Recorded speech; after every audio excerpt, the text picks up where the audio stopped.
Canal 1 presenta En la Polémica, con el auspicio de Juntos podemos lograrlo. Universidad Regional Autónoma de los Andes. Uniandes, a la altura de tus sueños. Mejor está por venir.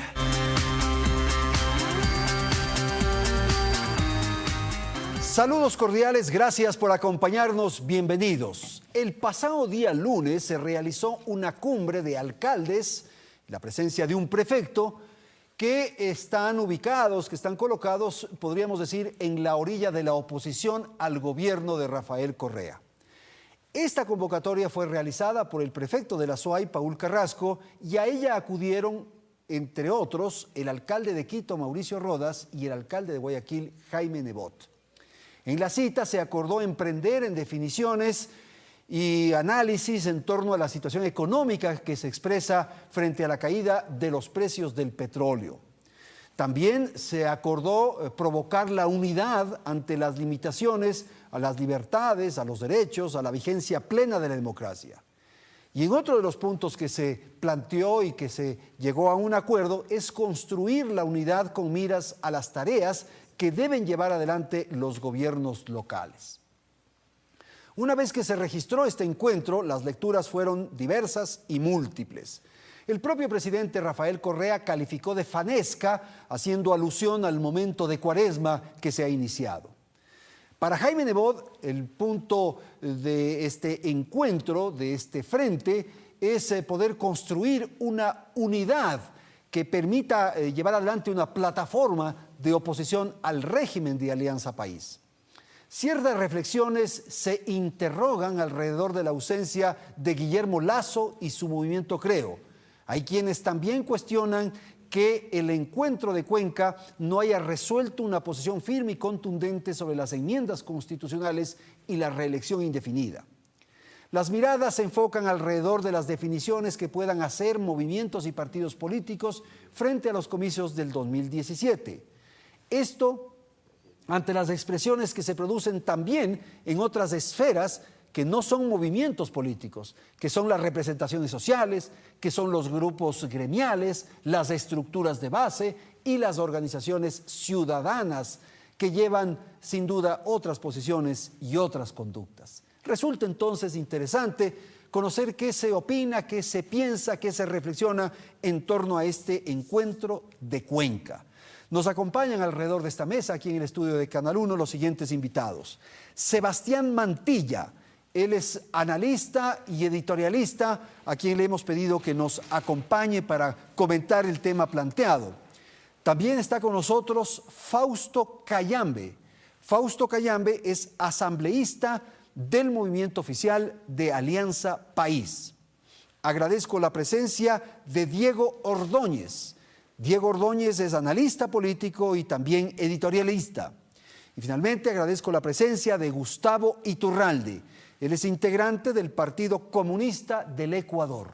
Gracias entonces a los señores que están alrededor de esta mesa, gracias a quienes nos siguen a través de la televisión y dejo constancia que las expresiones, testimonios que se señalen durante este espacio de opinión son de exclusiva responsabilidad. Gustavo, le doy la palabra a usted, su apreciación sobre el tema planteado.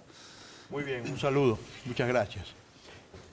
Yo creo que el presidente Correa no terminó su pensamiento cuando mencionó que eso era una fanesca. La fanesca no puede ser peyorizada porque es un plato que nace de la época en que los cristianos eran perseguidos y es un plato que demuestra la solidaridad, la fraternidad.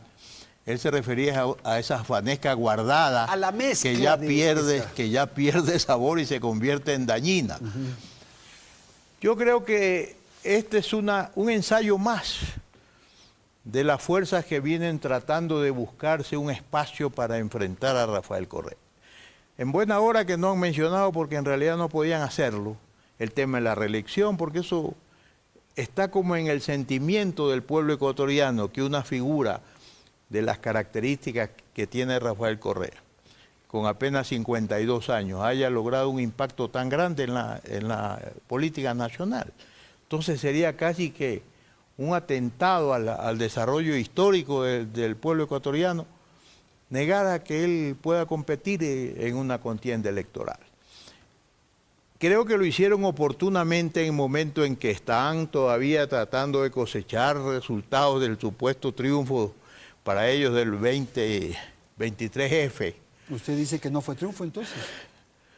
Es que cada momento histórico tiene sus propias características y si en política la cosa fuera matemática ya no habría ni que hacer elecciones entonces.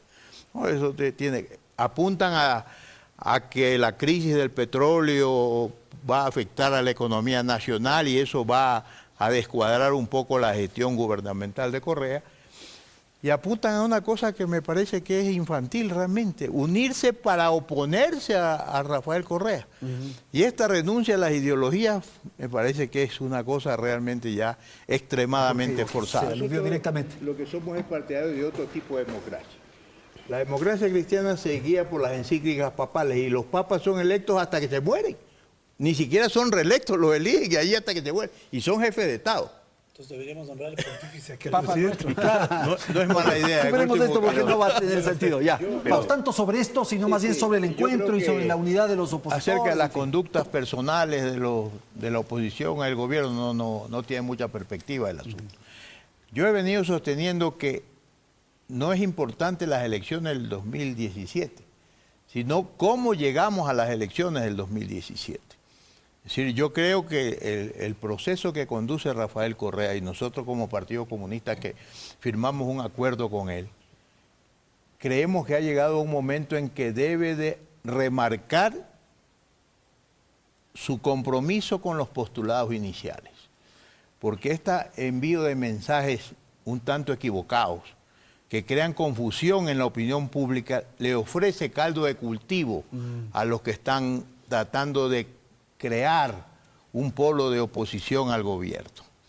Mensajes de oposición como, por ejemplo, tener una política muy firme, muy clara por parte del presidente de la República en el tema de Cuba, de la defensa de los países del tercer mundo, etcétera, etcétera.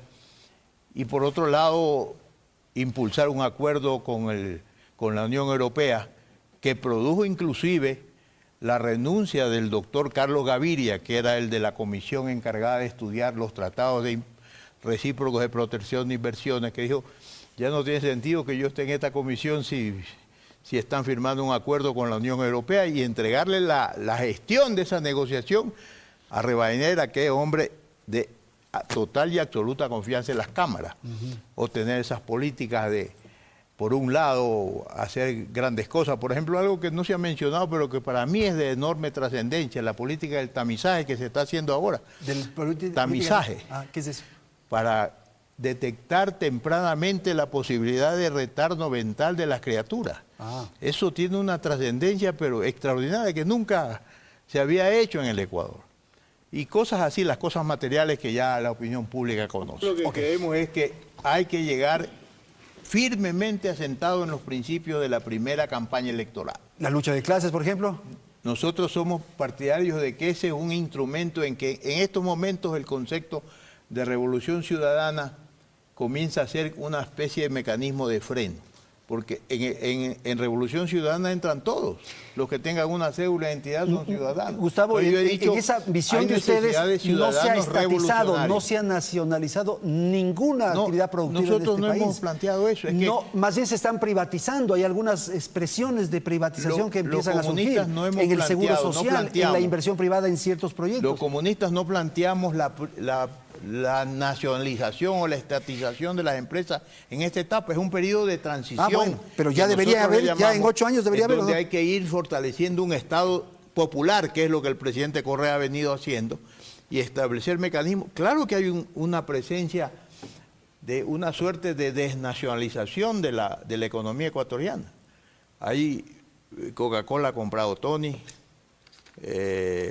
Bueno, hay una serie de... Mientras se hagan en los sectores privados, creo que no es a nosotros nos agrada porque eso va a crear clase obrera que, como decía Marx en el Manifiesto Comunista, el capitalismo crea sus propios sepultureros. Entonces, en ese sentido nos agrada. Yo creo que cuando el presidente cometió el error político de haberlo declarado a Guillermo Lasso como el legítimo contradictor Que por fin salió un contendor inteligente en una serie de expresiones de ese orden. Entonces el error está en que Lasso se la tomó en serio y se ha convertido en una figura política. Pero él es el único que ha diseñado qué tipo de sociedad es la que quiere para reemplazar a la que se está construyendo. Él claramente dice, yo voy por una sociedad de mercado, voy por una sociedad que dé empleo. Es decir, él defiende los postulados del capitalismo tradicional. Entonces, una de las incidencias más grandes que ha tenido Rafael Correa en el proceso político es que sacó a flote las virtudes y también las podredumbres de la sociedad ecuatoriana, inclusive las de nosotros mismos. Entonces, aquí lo que se necesita es discutir qué tipo de sociedad le están planteando al pueblo ecuatoriano para que el pueblo ecuatoriano vaya viendo por dónde toma. Pero yo creo que eso, vuelvo a repetir, hay que, como en el noviazgo, los títulos hay que irlos revalidando permanentemente, porque el pueblo ecuatoriano, sobre todo el pueblo ecuatoriano, tiene características muy especiales. Cuando se mencionaba la cuestión de las frases duras, etcétera, ayer se cumplieron los 100 años del nacimiento de Raúl Clemente Huerta. Raúl Clemente Huerta se enfrentó a Velasco Ibarra y la frase más famosa de Velasco Ibarra, participando directamente en la campaña sin ser candidato, fue: o el frente me tritura a mí o yo trituro al frente. Imagínense esa frase dicha por Correa en estos momentos, es para que le hayan caído para el santo y la limosna. Entonces, el pueblo ecuatoriano es un pueblo que siempre le ha gustado las figuras combativas, las figuras entradoras. Como dice la Biblia, escupiré a los tibios, como dice, ¿no? El pueblo ecuatoriano ha sido de esas características. Entonces hay que ponerse a tono con el nuevo momento histórico que se ha inaugurado.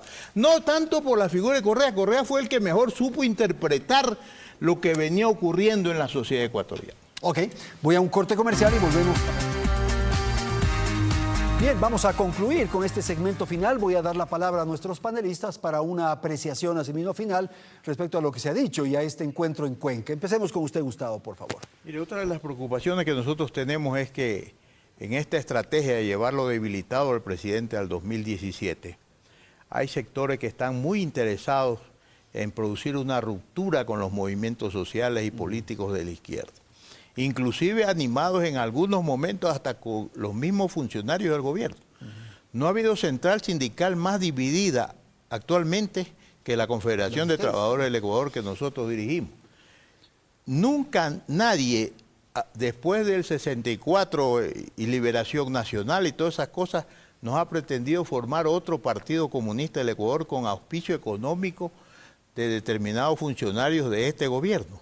Entonces, ese es un error terrible que puede resultar muy dañino para la perspectiva de nosotros. Y nosotros también estamos marcando distancia frente a esa coalición que se ha formado. Yo estoy planteando en la dirección del partido que, por ejemplo, la CTE se vaya desligando del FUT, porque acaban de aprobar una plataforma de lucha que llama a preparar la huelga nacional, el paro y el levantamiento general, que prácticamente es un llamado al derrocamiento del gobierno. ¿En beneficio de quién? Me pregunto yo. Entonces, ese elemento de confusión abonan a que la derecha rebase por su lado y vaya apuntalándose. Entonces, yo ya he mencionado que la reunión del FUT, como nunca antes había ocurrido en Guayaquil, se reunió en un parque municipal cuya autorización la da Jaime Nebot, y que los muchachos de la FEUE vinculados al MPD en Guayaquil le están recogiendo firmas a Nebot para la consulta sobre el tema del transporte urbano. Bien, aquí nos despedimos. Gracias a Fausto Cayambe, Sebastián Mantilla, Gustavo Iturralde y Diego Ordóñez. Gracias también a los amigos televidentes. Felicidades. Hasta la próxima semana.